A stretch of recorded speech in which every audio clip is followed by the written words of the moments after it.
basically you can speak while someone else has got their red one on, but no one else can. So you just don't have to turn that off. You can turn it off, of course, if you want to have a side conversation. Turn.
I'm not going to have to use the gavel.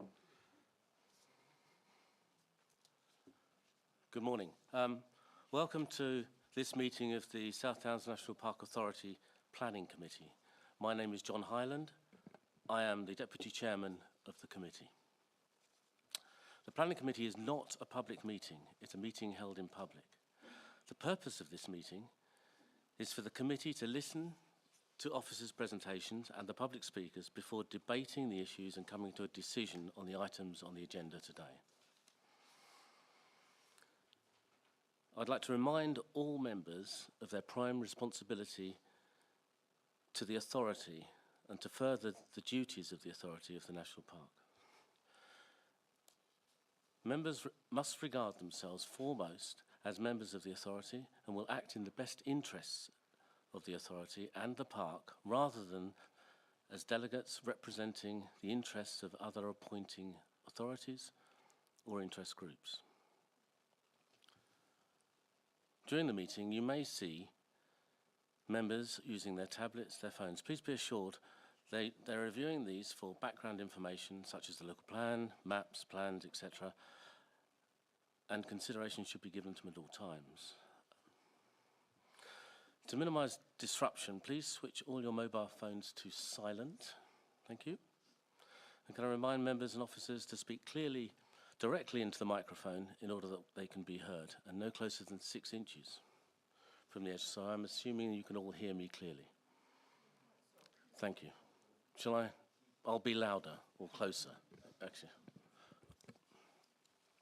Okay, item 1 then, apologies for absence. I have apologies from Heather Baker and Daniel Stewart-Roberts, plus Debbie Kernott-Ford. That's it? That's correct. Okay, thank you. Declarations of interest. Now, I need to ask members if they have any declarations of interest insofar as they affect, for whatever reason, any of the items that we're discussing today. I'd just like to declare, on behalf of the South Downs National Park Authority, as a public service interest as agent for item 6. Stephen. Thank you, Chair. Yes, I have a pecuniary interest in relation to item 6 by virtue of being a trustee of the South Downs Trust. Stephen, I'm assuming that you're going to leave the room when we discuss item 6? I am indeed, yes. Thank you. Sorry, Andrew. No, who am I looking at? Gary. Thank you, Chairman. I declare a public service on item 6 as a member of the RSPB. Okay, thank you, Gary. And Janet. Thank you, Chairman. As Stephen, I'm on the South Downs Trust, so I have a pecuniary interest in item 6 and will leave the room. Thank you, Janet. Robert. Thanks, Chairman. I'm making the same declaration as Gary's public service announcement. I'm a member of the RSPB. Thank you. Right, if we can move on to item 3, minutes of the previous meeting held on the 13th of February 2025. I'm going to take this as read. Has anybody got any comments at this stage? I see there are no comments. We can record that.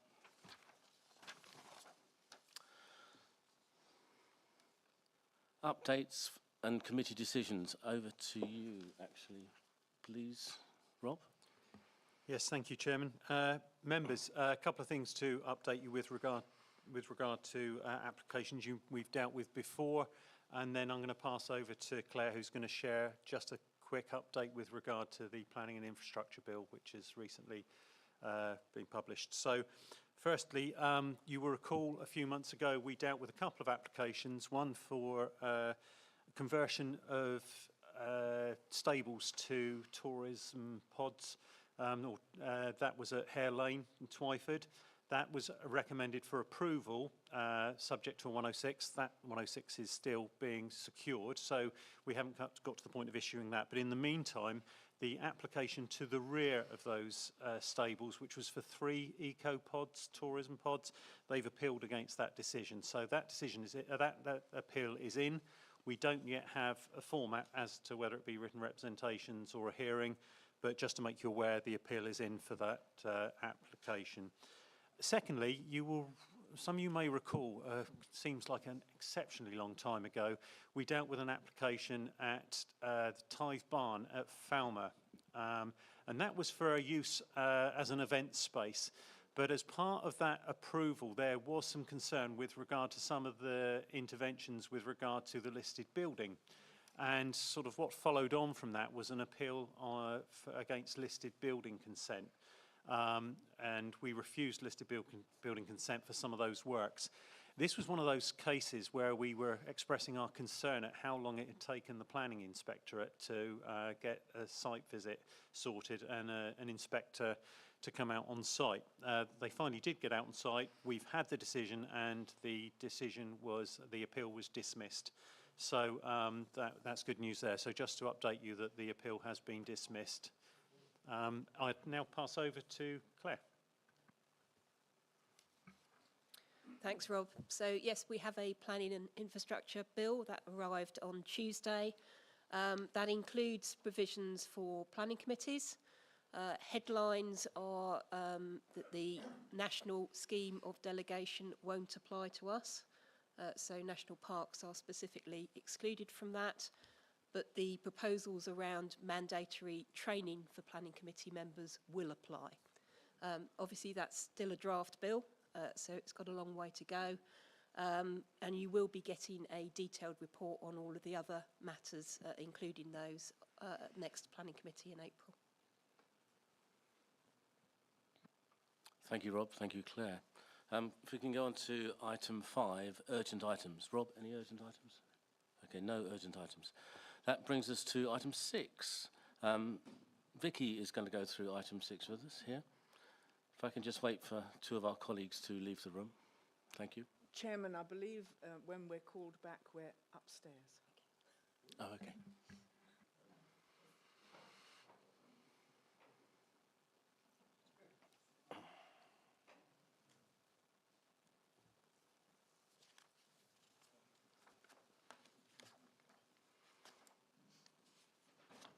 So, Vicky Colwell, please. Thank you, Chairman. First of all, can everyone hear me okay? Great. So this application is for ecological enhancements of RSPB Pulborough Brooks through the installation of 4 hydrological control structures. This application is obviously recommended for approval. First of all, I just wanted to turn people's attention to the update sheet because we had a couple of updates yesterday. The first one, quite straightforward one, confirmation from the county ecologist that following the submission of the updated surveys and mitigation strategy for the Little Whirlpool Ramshorn snail, they've confirmed that their concerns have been addressed. And then we've had the response from Natural England, and they too have confirmed that they've got no objections subject to appropriate mitigation measures being secured. And you'll note on the update sheet that the majority of these were already covered, so that's good. I've just slightly tweaked the wording of one of the conditions to refer to one of the particular plant species that was that they want to make sure is surveyed. And then we've also added a condition about monitoring and management. This is something that was already in the environmental statement, but it's just to make sure that we've got sight of it and we know what's going on once the project is up and running.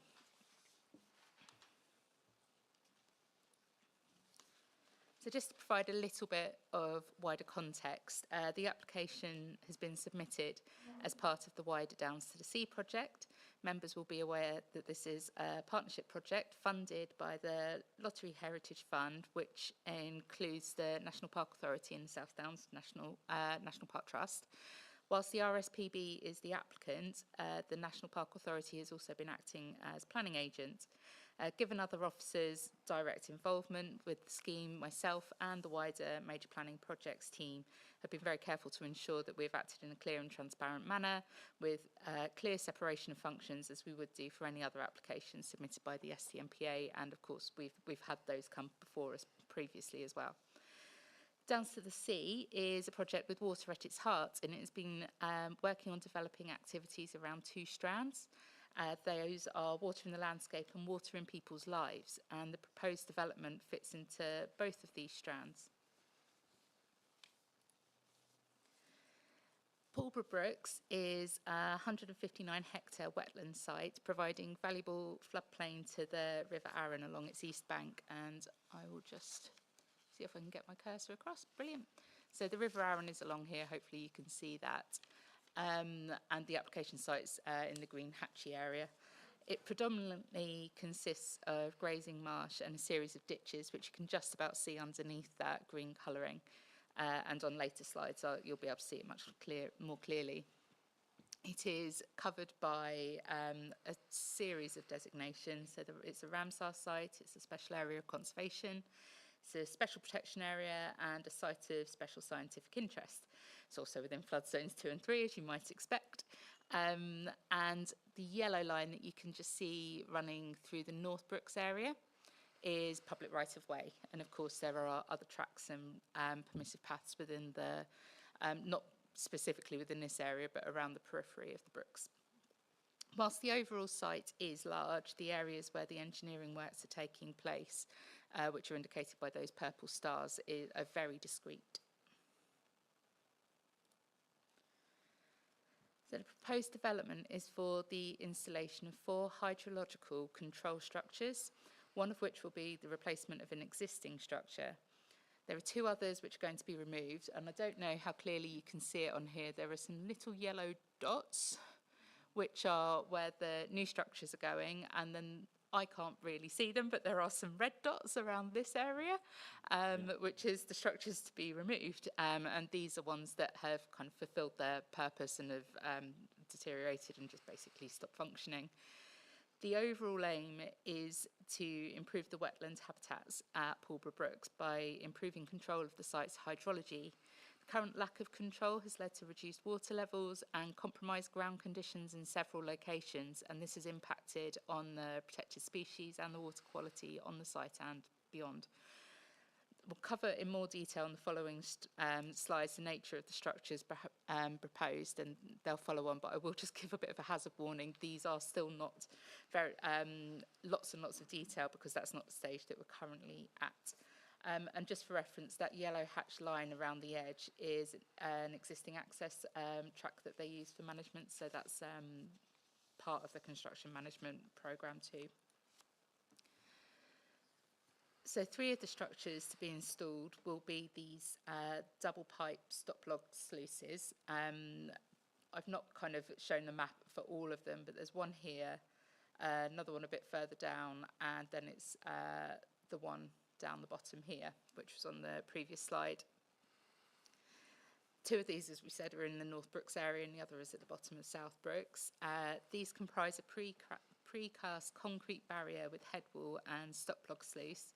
There's a dedicated drawdown pipe which will be installed that can be manually opened for increased drawdown effects, so that means that it's a more reactive system as well. So these sit in the ditch here below at ground level, so they don't come above it.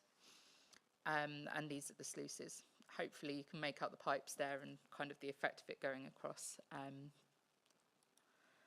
The other structure, the other proposed structure, is a replacement. So the replacement one is this one here. No, sorry, the one to be removed is this one here, and this is the replacement one. This will be a pipe and dam structure, the dam being an earthwork over the top. At all locations, the structures will be keyed into the surrounding ditch banks with site source clay, or will sit below field level to reflect the floodplain character. So effectively, these are the pipes, this is the dam. Oh, you can't see that. Sorry, I will do that. I'm doing it on my own screen. These are the pipes. I do apologise. And this is the dam.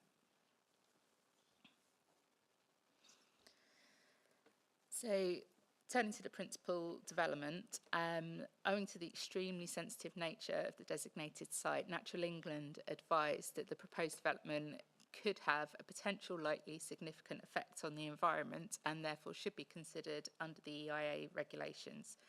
A focused environmental statement supports the application and considers alternatives and assesses the potential environmental effects, taking into consideration the degree of impact and the mitigation measures to avoid, reduce or offset those potential negative effects.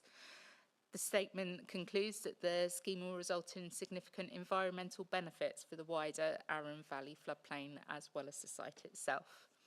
So the key topics within the environmental statement and that will be summarised in the remainder of the presentation are ecology and biodiversity and then the water environment as well. The primary objective of the proposal is to conserve and enhance the features for which the Brooks SSSI, the Site of Special Scientific Interest, and the Arun Valley SPA have been designated. There may be temporary minor adverse impact on habitat and breeding birds while structures are installed. However, this can be avoided and or mitigated through the measures indicated on this slide. So time of construction, the construction and environmental management plan, etc. These are all secured by conditions, including those that were referred to in the update sheet. Once operational, the proposed development would have a significant positive impact, notably reversing the decline in the qualifying features on site. The proposal will demonstrate compliance with the BNG metric as well through the purchase of off-site credits. That said, the scheme will be delivering significant biodiversity benefits on site, although not easily captured through the statutory metric, and RSPB were very keen to not be seen to be shirking their mandatory requirements, so we will be securing those through condition. The wetlands play a crucial role in flood defence and natural flood management. Wetlands can retain floodwaters, holding them temporarily before slowly releasing them back into rivers and streams and groundwater systems. So by improving the water control at Pulborough Brooks, there will be significant improvements in flood risk reduction, biodiversity, water quality and erosion control to areas downstream, as well as the improvements on site itself. In light of that, there were no mitigation measures required. The only additional thing is around construction as to ensure that the contractors sign up to the flood risk alerts for their own safety more than anything else.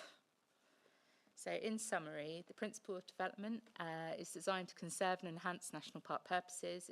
This landscape-led approach has ensured the scheme will further these purposes and achieve improvements beyond the site boundaries as well. It will deliver improvements to the condition of the designated sites and for all the features for which it has been designated.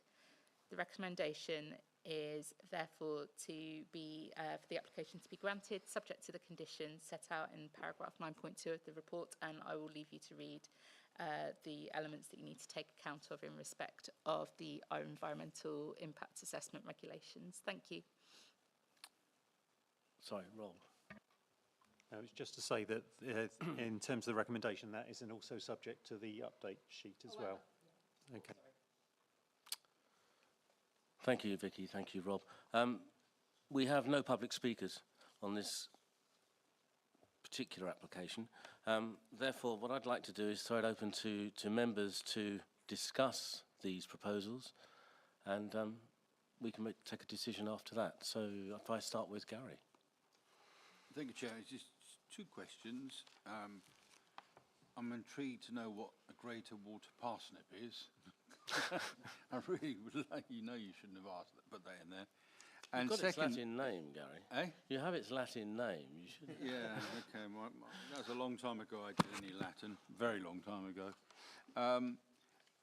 I take all the work's going to be, I know it's a 3-week period, it says it's going to be the construction. Is it going to be taken outside the breeding seasons? Yeah, I see a nod. Excellent. But I haven't got a clue what this water parsnip is. Sorry. That's all, Chairman. Thank you. Thank you, Gary. Vicky. It's a plant.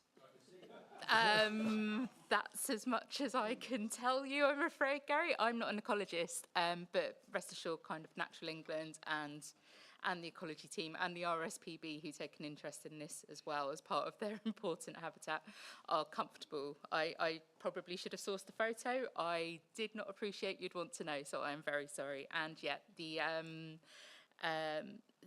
works are scheduled to take place between July and October, so actively avoiding the breeding season.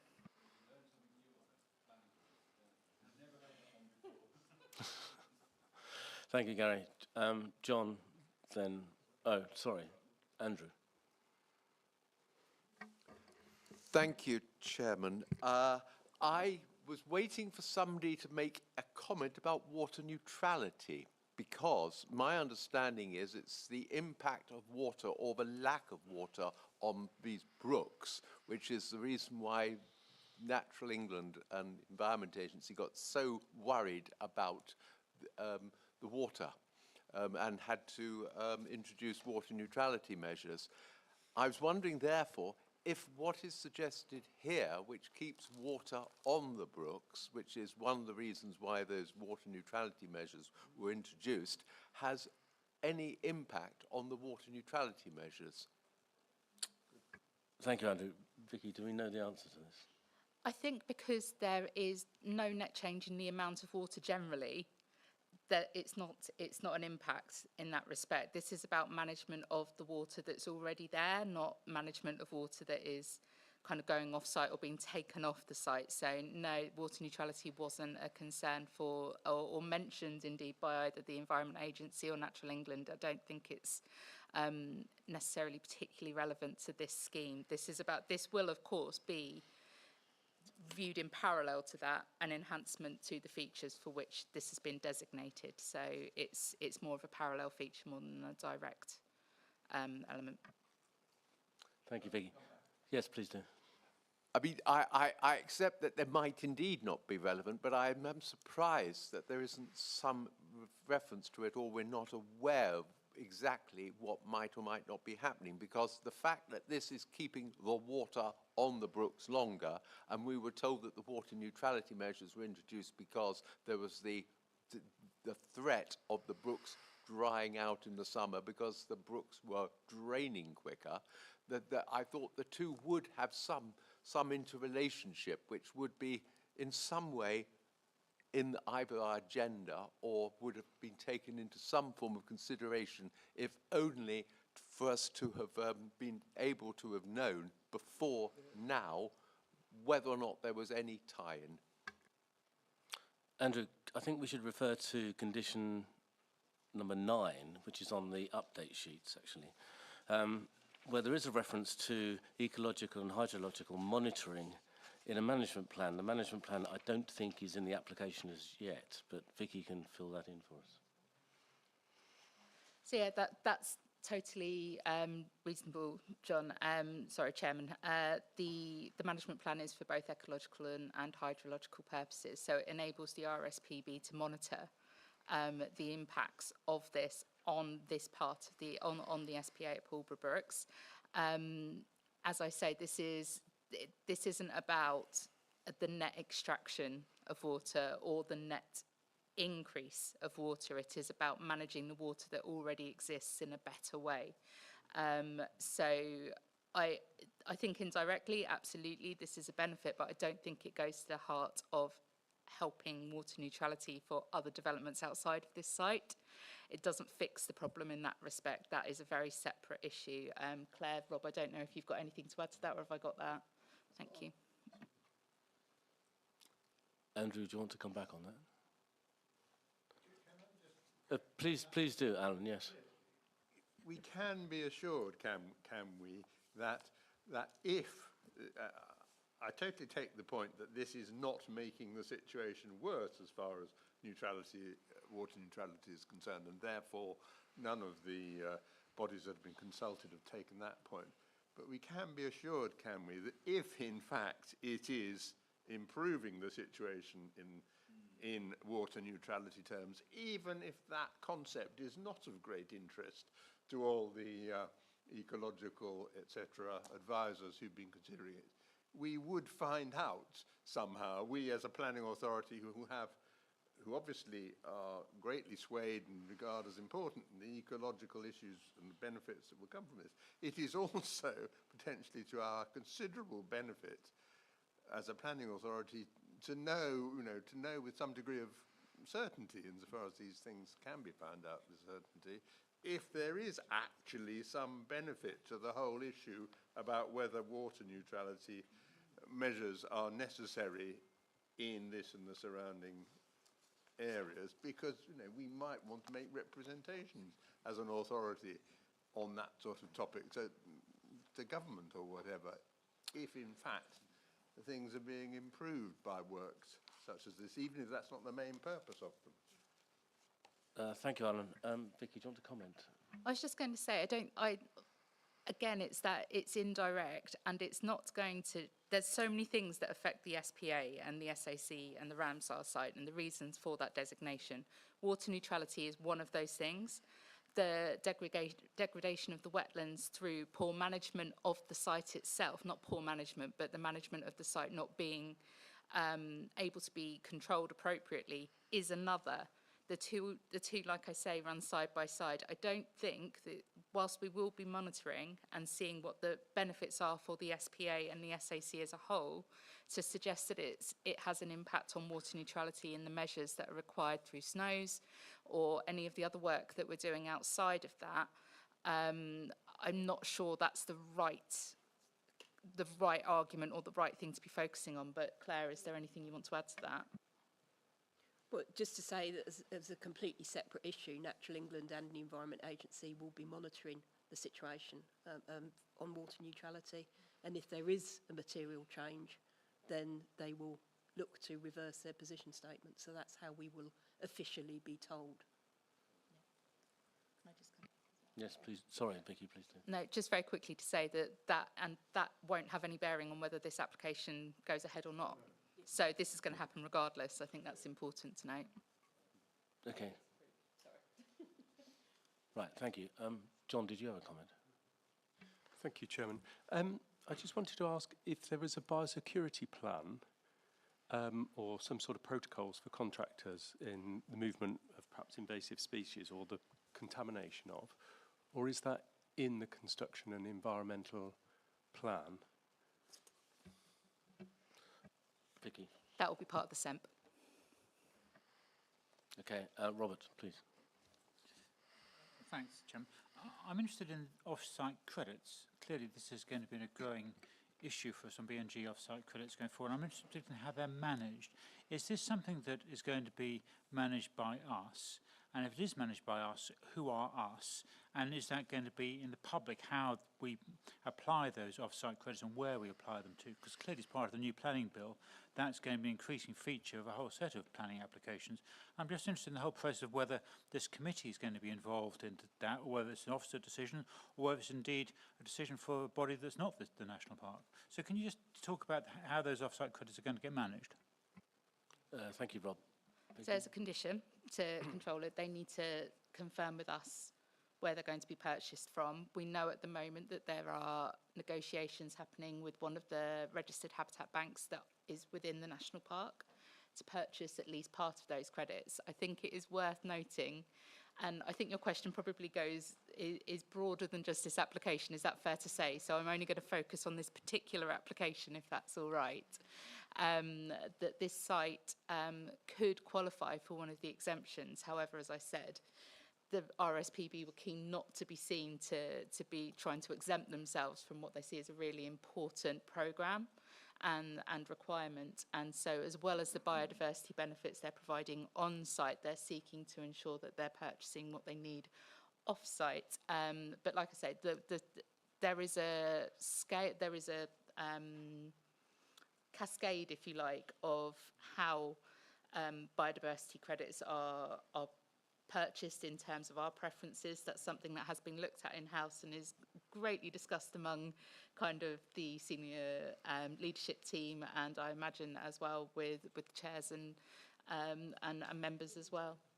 And it's in our technical advice note as well. So the conditions and the approach have been something that have been agreed by the authority already. So I hope that answers it. I know you've got more of a general question, but for this particular application, I don't think it's a big. Okay, thank you, Vicky. Rob? Sorry, please, Claire. Just to advise members, the issue of where habitat banks are and preferring them to be in the national park is something that's already in our technical advice note. That technical advice note is being updated because when this committee agreed back this time last year to do the last update, it was agreed that we could look at further updates to that. But that general principle of we would rather any off-site credits go within the national park rather than outside, it remains unchanged. That's that. The reason I asked, the wording of condition 7 is a little bit vague, and it does suggest that it's the applicant who's deciding where they're going to go rather than the national park. And that's why I asked the question. I fully understand what we're trying to do. I'm just not totally sure that it's our decision rather than the RSPB, who could equally decide they'd rather the credit go to somewhere totally outside the national park. And that's what I was interested in, just trying to make sure that it goes somewhere in the national park if we can influence it and whether that's our decision to make. So that's what I was asking about. Okay, thank you, Rob. Yes, Vicky. Oh, Becky, sorry.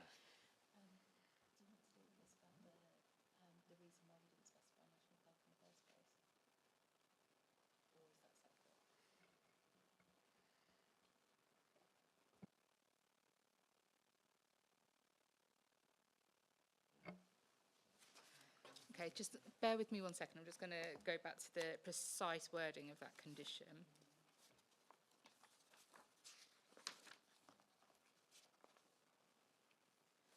So we still, whilst they find the information, that we still have to approve those details and where they're getting it from. So that is still required.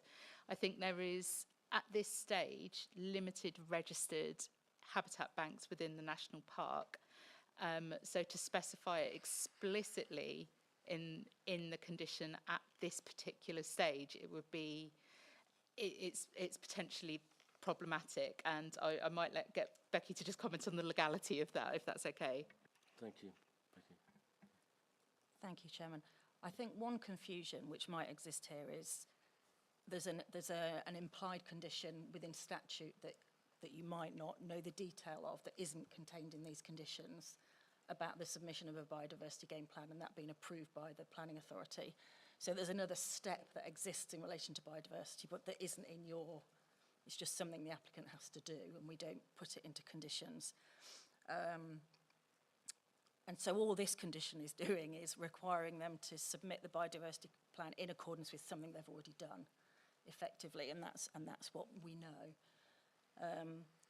The question about within the national park, whether the credits are purchased within the national park, is a little bit trickier because I don't know the technical aspects. I'll put my hands up because there's calculations that are done about where the habitat's delivered and how that relates to credits and how close the site is that you're purchasing credits from. And therefore, one of the concerns I had was making specific referencing conditions to specifically within the national park, because you might be able to purchase credits from a preferable site that's closer. But I think in this case, this is slightly different because they've already submitted a strategy. And all this condition is doing is binding their biodiversity game plan to that strategy. I hope that answers the question, is helpful. Rob, are you happy about that? The honest answer is I'm not happy about it because for the reasons that Becky just explained, Of course. that clearly they could put in a strategy the credits into a site outside the national park quite easily and legitimately. And that's purely my interest, is just trying to make sure that they could, for legal reasons, do that, and I'm just trying to make sure that they don't. They don't, yeah. Thank you. I think the difference here is we've already got the strategy, that's already been approved, so therefore they are bound to deliver in accordance with that strategy, otherwise there'd be a breach of condition. And that's why we've put this condition on specifically, because the condition that sits behind this wouldn't necessarily require what you're suggesting. The point I was suggesting, not very well, was the RSPB's biggest site in the national park is this one. So the idea that they're purchasing credits of another site, which isn't as big for the RSPB as this one, was what I was concerned. But why are they not doing it on-site, given the fact that this is far and away their biggest site in the south of England? That's what makes no sense to me. No. They are doing it on site. The statutory metric, and sorry if I didn't make this very clear, doesn't capture that particularly well, because if you're in and I don't know all the details, so please accept this as a very kind of, not layman's approach, but hopefully quite a straightforward one. The statutory metric really struggles to capture enhancements on designated sites like SSSIs. What they are going to be doing in reality is way more than 10% biodiversity net gain on site, way more. And they could have applied for, like I said, as exemptions to it, to the regulations, and having to apply to the metric, apply the mandatory statutory metric in these circumstances, in these kind of specific circumstances where you're already doing habitat restoration, where you're improving it and you're enhancing biodiversity by very nature of your scheme. This particular, the RSPB were very keen, they didn't want to use that exemption because they thought that looked unfavourably on them, and other commercial operators who aren't that as a charitable trust or a charitable organisation might go, oh, if the RSPB can do it, we can do it. So they also have tried to demonstrate that they're performing that statutory function or that mandatory function of the metric itself, which isn't the same as biodiversity net gain. It's just the way of way of measuring it as well. So I think. And just to be very clear, we're talking about less than 0.1 credits here of habitat credits. They are delivering way more than that if the metric was able to cope with that through its setup, through the very nature of this application. So for this particular application, I don't think it's an issue. Hopefully that helps. It's absolutely delivering, and it will be delivering on site. They're not saying they're not delivering on site. It's just they have to, if you want to demonstrate it through that particular difficult Excel spreadsheet, which is effectively what it is, this is what you've got to do. Finally, Rob. Yeah, and Claire, please feel free to kick me under the table if I'm saying anything wrong here, but I think it's fair to say that biodiversity net gain, which is coming over the last couple of years in terms of the challenges it's brought us in terms of how we ensure that we get the right biodiversity net gain, and the metric and the limitations of the metric, but also the benefits of it, the issues of monitoring, and whether it goes to condition, whether it goes to off-site, on-site, continue to be a challenge. But our officers, and we have a team of officers, it's not just one officer who's driving this forward. There are policy officers, there are DM officers, and there are members of the Countryside Policy and Management team who are involved in talking about nature credits. So it continues to be a challenge to work with the regulations and what the regulations say, and ensuring that we, as you say, make sure that we get the right biodiversity net gain in the right location that relates as best as it can to the development. So, continue to bear with us as we go through this process, but I think in this particular case it is about some braces approach with this application, and we believe that it is covered. Thank you, Rob. Gary. Yeah, I may be missing the point here, Chairman, but doesn't Condition 8 slightly contradict what we've just heard? Condition 8 says no development should commence until evidence that the off-site net gain has been purchased from a registered habitat bank, when you just told us it's all going to be on site. Have I slightly missed that one, or has that confused the heck out of me? It's confused the heck out of me. Thank you. Is there any other comments from anybody? So can we move on to the recommendation? If we can bring it up on the screen, please.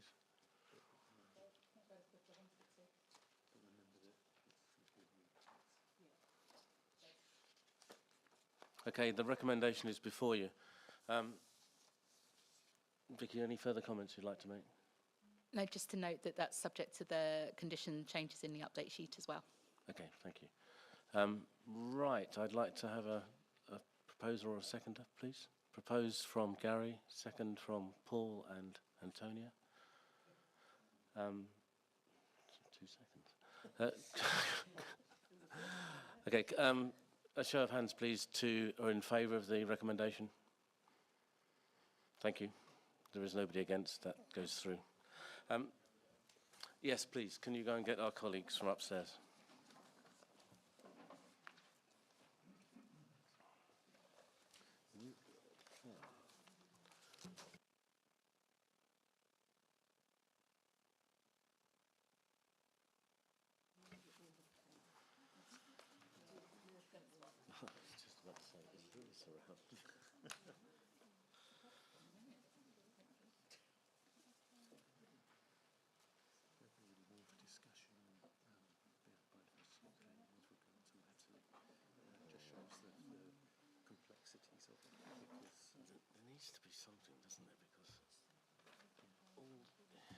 It is very confusing because there are so many parts of it.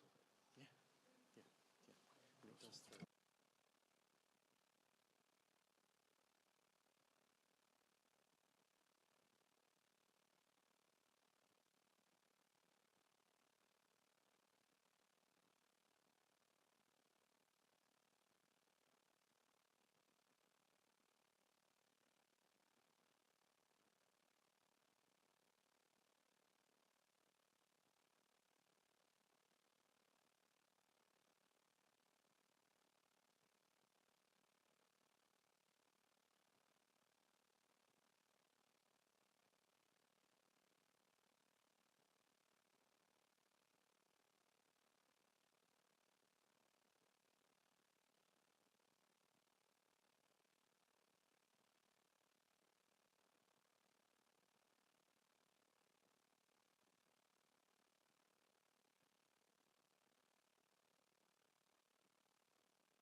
Okay, if we can resume with item 7, it's the adoption of the Upham Village Design Statement, and as a supplementary planning document. Lewis is going to take us through this. Lewis, if you will, please.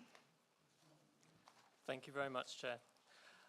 Before I take you through the presentation, I'm just going to draw your attention to the update sheet.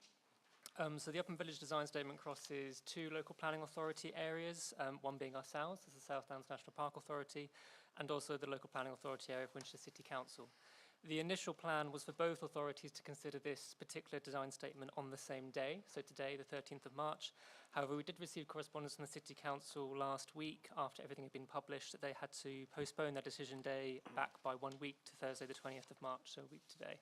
So just to be very clear, we will be considering this design statement today, and then the City Council will consider it next week. Otherwise, though, I'll take you through the presentation, which is in 3 stages, 1 for context, 2 the key stages of the design statement and its preparation, and then the recommendation itself. There we go.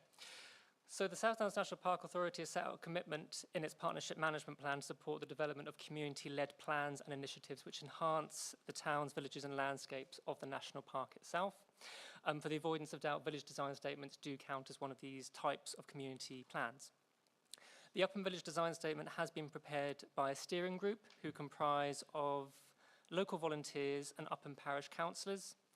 The Upham Village Design Statement is focused on the settlements of Upham and Lower Upham, which are connected by Upham Street, and the area is located in the southwestern area of the National Park in Winchester District. And for anyone who needs more an indicator of where they are in the world, you'll just see Bishop's Waltham here. Oh no, that's not connecting to the screen. So in the bottom right-hand side of the map, you'll see Bishop's Waltham. So Upham is to the west of Bishop's Waltham. The national park boundary is broadly delineated by the B2177 Winchester Road in this area of the world. You'll see it on a next map.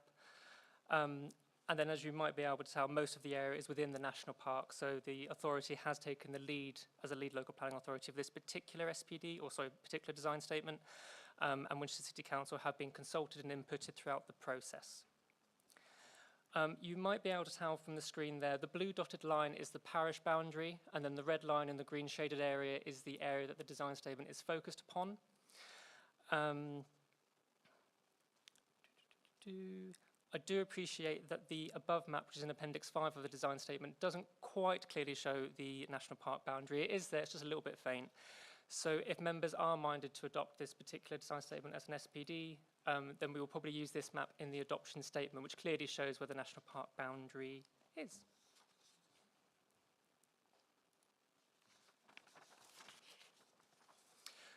So the Upham Village Design Statement is in Appendix 1 of your report packs. The steering group have made it very clear that the settlements of both Upham and Lower Upham are one community, and therefore a reference to a village or to a village is a reference to both settlements. And during the consultation process, we have received no representations or evidence to contradict this assertion. The Upham Village Design Statement identifies and describes the local landscape character, design and special qualities of the village, and it takes reference to the national character areas that are produced by Natural England, as well as the local landscape character areas of both the authority and the City Council. It also identifies 3 local character areas within the area itself, focused around Upham, Lower Upham and Upham Street. The design statement first considers landscape in its most broadest sense, so considering the village character as a whole, including biodiversity, the lanes, open space and views. And then it focuses more on specific elements of built character such as roofs, walls, building materials, building services, etc. In identifying and describing the local landscape character, design and special qualities of the village, the design statement includes 93 design guidelines to help guide future development in a way that conserves and enhances the local area. So you'll see above me on the screen the key stages that have been undertaken in the preparation of this design statement. The steering group did a lot of work before they came to the National Park Authority and the City Council. You'll note that they did their own pilot study with residents and local volunteers. They did character surveys, and they also held events at their village hall and the church fete as well to get residents' opinions. Under the Town and Country Planning, Local Planning England Regulations 2012, as amended, we have to at least consult once for 4 weeks on the preparation of a supplementary planning document. However, our own statement of community involvement requires us to do more than this, so there has been 2 consultations, one for 8 weeks and one for 6 weeks, carried out in 2024. And just to make members aware, the design statement was carried out under the 5th edition of the Statement of Community Involvement, not the current 6th edition. The reason being is that the 6th edition was approved by members on the 14th of November, and the second consultation started before this time. During the 2 consultations, we received 20 representations, 10 each. And the consultation statement, which is set out in Appendix 2 of your packs, sets out how we have addressed each of the comments, if at all. So comments from residents were particularly positive and really helpful for helping change text amendments, making it an easier to understand document, reading flow, that kind of thing. We also made changes following comments from Natural England and Historic England. There were comments made about sustainable drainage, mains water consumption and secure design. However, these were not actioned, and the reason being is that they were already covered in existing planning policies on our own design guide SPD, and we are trying not to replicate here, reminding ourselves that all the documents work together. There were also comments made about the opportunity for requiring SWIFT boxes. Again, we didn't include this because SPDs cannot require new things. They can only really build upon existing policies. We have updated some of the explanatory text with helpful links about how we can conserve SWIFTs, but otherwise this was more of a comment that should be directed to the current Regulation 18 consultation on the local plan rather than this particular village design statement. And then in terms of the authority and the City Council's comments, we focused more on text amendments for corrections and ease of understanding, refinement of the design guidelines in relation to external lighting, because we were conscious of what we say in Policy SD8, and then any other sort of text amendments to the guidelines to make sure that the language was correct, given that this is being considered for adoption as a supplementary planning document. And then you'll receive this similar slide on most of your biannual community planning updates, but just to be clear, a supplementary planning document is a planning document which adds further detail to existing policies in an adopted local plan. It is intended to supplement, not to replace existing policies. So although it is a material consideration, it does not form part of the development plan. If adopted, the Upham Village Design Statement would supplement and provide further detail to help interpret and implement local plan policies SD4, which is landscape character, and policy SD5, which is design, in relation to the design statement area of Upham. And just for clarity, the corresponding policies in the Winchester local plan are CP13, high quality design, and DM15, local distinctiveness. And then final slide, the recommendations on the screen above me.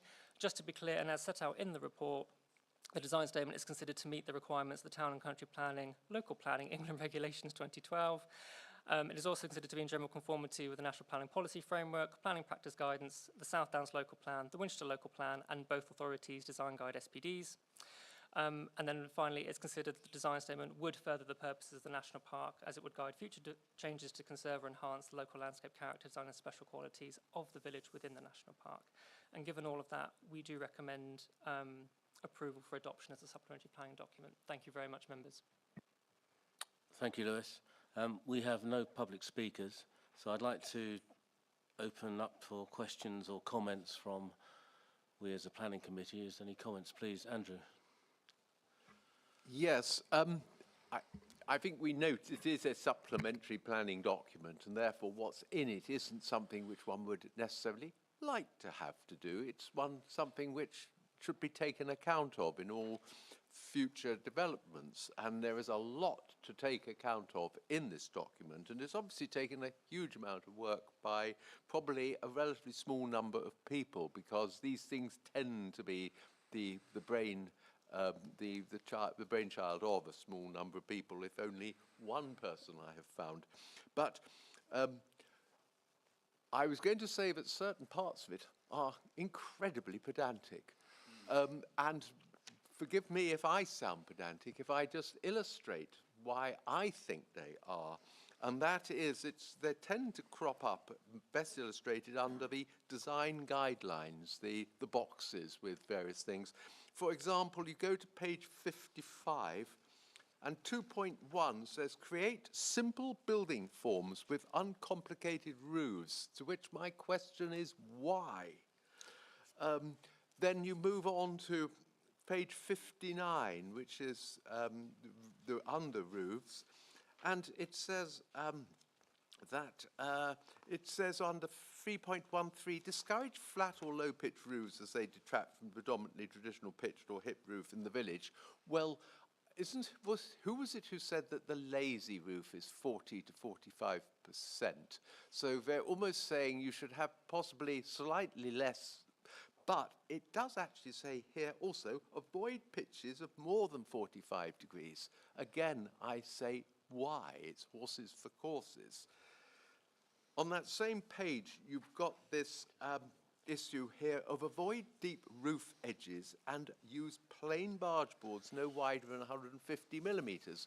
Well, surely that is, again, horses for courses. Its circumstances might say to you that the house would be much better if designed properly with deeper eaves, if designed properly with barge boards. And in fact, they illustrate on the page 57 a picture of a gable end facing the village, which is unusual in the village. Decorative, the features of the decorative barge boards add a visual variety to the street. In other words, a contradiction there. And then on page 63, 4.1 says, consider using red bricks. 4.2, consider replicating the Flemish solid wall bond. Replicating what and where? And then it says in 4.1 to avoid painted or stained timber cladding and allow timber cladding to naturally weather to grey. Well, it depends on the type of cladding you have, whether it will naturally weather to grey. But again, it's too specific.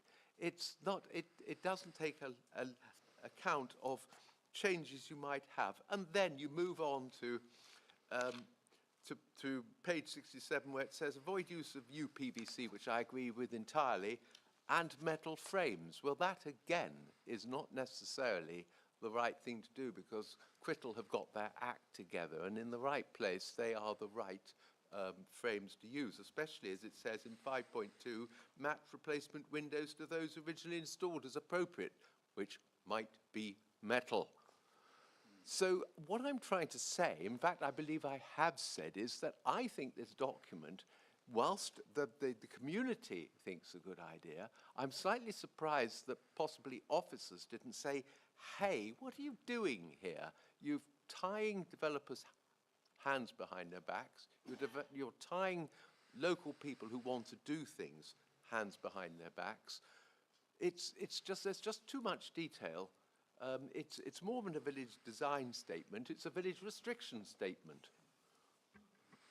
Thank you, Andrew. I think your reference is really to character more than anything else. And it does say guidelines on the top of each of these pages, but I'm going to let Lewis come back to you on that one.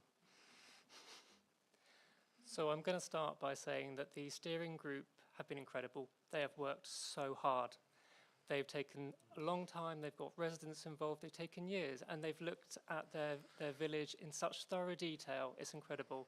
And their reception, or their receptiveness to taking on board not only community comments, but officer comments is to be commended. They've done a substantial job and a lot of hard work, and I would not want that to be belittled. I take your point that they are very in-depth, and credit to them, they've taken a long time. But we have made it clear to them, and it's clear in the document, that this is guidance. It's not policy, it's not musts and shoulds. It's we would encourage, we would discourage. They have done what a design statement is meant to do. They've identified the current character, design and special qualities of their village, of their homes, and say, this is what we think our place is. And we would encourage development, or developers and agents and architects and the rest, that when they're considering future projects, they take on board this guidance as best they can and as appropriate. And there's many caveats to show that, you know, there will be different examples, and you have to take every case on its merits. These are guidelines to help inform. They are not taken as black and white and musts and shoulds. They are just to help guide, to give ideas, to help influence. And obviously every application will be considered on its merits by the case officer with all the other myriad of planning documents that we have. So to be clear, it is guidance, and the group have worked very hard. Rob's just going to add a comment to that. Yeah, speaking as a DM officer, we find these village design statements to be invaluable if we've got particular applications where there are concerns with regard to design issues, with regard to perhaps a replacement dwelling or extensions to a property, where there is certainly elements to it that are jarring, and we are able to sort of source these documents with some of the points which have been raised and sort of focused on by the local communities in their village design statement. So yes, it's quite detailed in places, and yes, I hear what you say about the detail, but I also feel that for us it actually helps and sort of grounds the officer when they're considering an application, to give them extra sort of support with going down a particular route if they feel there are design issues. So we think it's a valuable document in that respect. Andrew, are you happy? Yes, I mean, obviously, as I tried to say at the beginning, obviously people have gone to a huge amount of trouble, and that's been amplified by Lewis. But I just feel there's probably too much in there, that to say that one should always use red bricks, for example, is slightly over the top, because it's not always that you will be applicable to use them. Okay, thank you. Antonia. Yes, I think officers' points are well made, that this is, you know, this is aspirational, and it will prompt, one hopes, developers and people seeking extensions to raise their game. You know, the language is not that of musts, it's avoids and where possibles, by and large. So I think that's acceptable, and I'm very impressed by the amount of work that's gone into it, and I just wondered whether there was professional help, or whether this was in fact all done by the volunteers and the parish council. Yeah, so the steering group did comprise local residents, some of which do have professional backgrounds as well, I believe. I don't know the ins and outs, but I know that they did use their own professionalisms and experiences to help prepare this document. Thank you, Lewis. Gary. Thank you, Chairman. I'm amazed at the amount of detail they've gone into, and it's, you know, it is very commendable. However, there is always a however. I mean, I'm looking at Upham here it's on map, it's page 41, and it's where the conservation area is, and it's in the northern part of the parish, and the rest of it hasn't. So, and then I go to page 75, whatever you want, 41 or 75, and it's the design guidelines, building services. And there's a lot of red crosses there saying we don't want this, we don't want that, we don't want that either. Now I can understand some of these, you're taking away individual freedom. If people want to put up lights, down lights on their own buildings, I take it, is this for new builds, or is it, you know, to stop people doing making their own their own house, should we say, safer, with having lighting around it? Obviously they go on about the dark skies night, which is, you know, is very commendable. However, they're taking away a bit of individual freedom here. That's my view.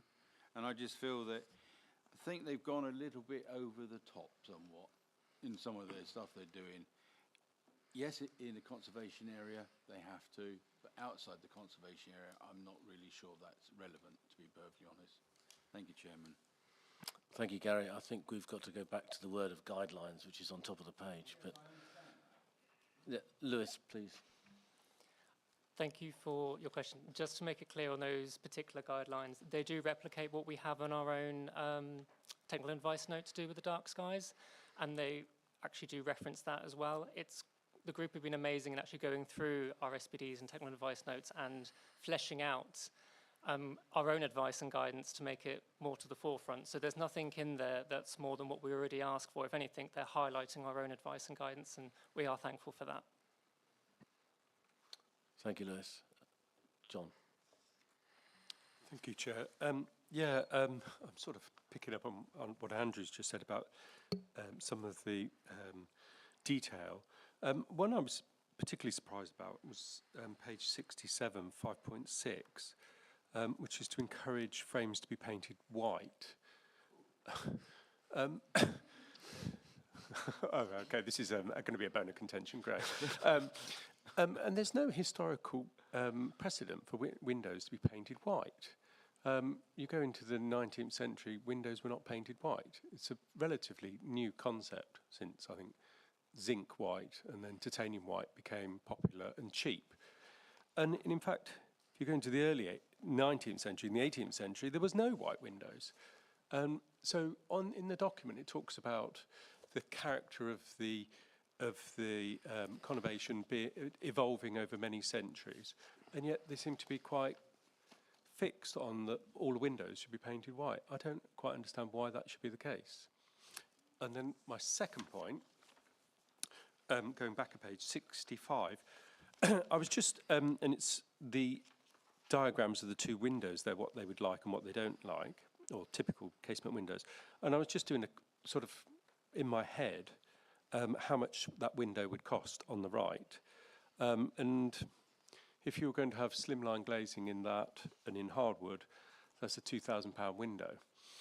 And you, if you had a single pane with glazing bars on it, it would probably be 1,300. And I know it's not for this document, but I do think, you know, we need to start thinking about how listed buildings in particular can afford to have double glazed windows, and that we need to be realistic about the cost of those, because some residents can't afford £2,000 for a two casement window. So I'll just raise that as perhaps for a future discussion. Thank you. Thank you, John. Lewis, would you like to? Thank you very much. So first point, those guidelines say encourage. Again, we're not making them, it's not must, it's not shoulds, it's encourage.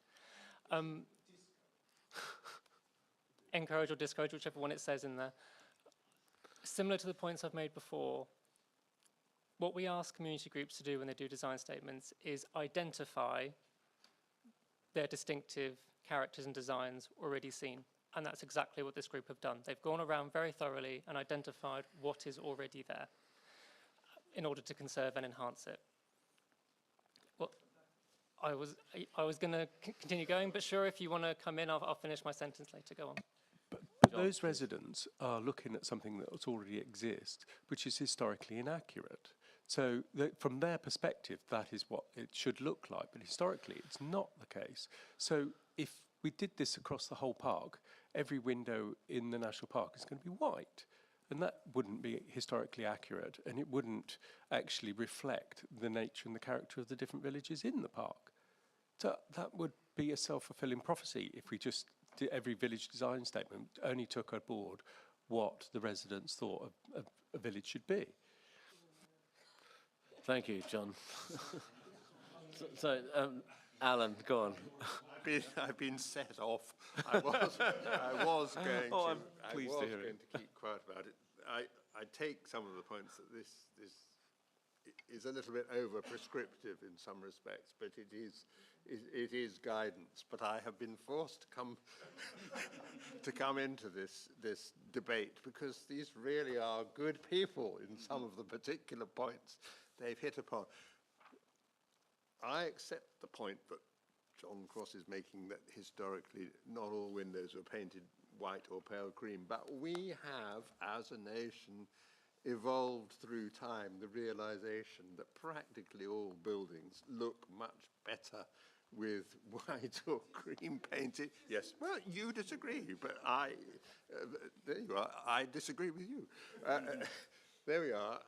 It's the reason we've got white around the irises of our eyes. I think King Charles, as he now is, has gone on about that in one of the television programs he made in the days when he was talking about that. And they've also, on page 65 in our numbering, 31 in theirs, put a red cross against a particularly loathsome kind of window with a sort of unevenly sized panes, one side on the left or right-hand side. So they're good eggs, these people, if they've actually spotted those evil things which need to be suppressed. The bottom left one on page 65, yes, I would put a red cross against that as well. But other than that, congratulations. I always like to even when it's Hampshire rather than one of the bits of Sussex. I do like to congratulate people at the parish level, which these obviously were, although they were not entirely just the parish council, for producing such a thoughtful and interesting and useful piece of guidance in a document. So well done to them. Thank you very much, Alan. I've got 3 more comments. John, do you want to come back quickly? Just briefly, where we do agree is I follow that sentiment that Alan's just made about the hard work and effort that's gone into this. Thank you. Stephen. Thank you, Chair. Well, firstly, I refuse to believe that Alan wasn't going to comment on any document that contains anything to do with fenestration. So putting that to one side, I think one merit of the detail, and we've heard bits and pieces about the detail, whether there's too much detail or not, and whether it's guidance, and obviously it is guidance and not mandatory. But one of the things about including detail, I think that sends a very clear message, and that's a positive message. It's a message to anybody that wants to do development in this location that we are all about detail here. And if you're coming to us with ideas, then you need to be very detailed about how you do that. Don't come to us with broad statements about this may look like X, Y, or Z. So you got to come to us with some specifics here, or we're going to take exception to that. And I think that's a really positive thing. And you can see through the time that this document has taken to build and the various iterations that that's been worthwhile. And yes, there may be over prescription as guidance, but I think the underlying message is one that is good. Come to us with specifics, and then we'll look at it. Thank you. Thank you, Stephen. Well made point. I have 2 other comments, one from Antonia and one from Janet. So, Janet, if you'd like to. Thank you very much, Chairman. I just had a point to make on windows, which is what concerns me most of all is what the windows themselves look like and the bars, etc. I mean, I can follow what John is saying, but does that mean we'd like to go back to lead pane? I think this is a very well thought out guide to our decision making, Chairman, and well done, Upham. Thank you, Janet. Antonia. Yes, just one very quick high-level point. I mean, these village design statements are based on the principles of localism, aren't they? So this is just about Upham, and there is no read across to the whole national park on the matter of white painted windows. This is just about Upham. So I think that meets John's point. I think that's a very fair point. I have no further comments from people. Oh, Paul. Nor am I aware that we have the ambition to be historically accurate in our windows across the national park. But that's maybe a debate. But I agree with all that's been said about what a fantastically thorough document this is, and a lot of hard work. And even though we might think it's too pedantic, I don't think it's really our place to counter the local democratic element that we see enacted here. Yeah. So I support it. Thank you, Paul. That's a very fair point. I'm going to come to the recommendation now. You've all got the recommendation on the screen behind me. We're being asked to approve this document. So I'd like a proposer, please, first, John and Paul or Antonia, and a show of hands in support. That's everybody. Thank you. And thank you very much.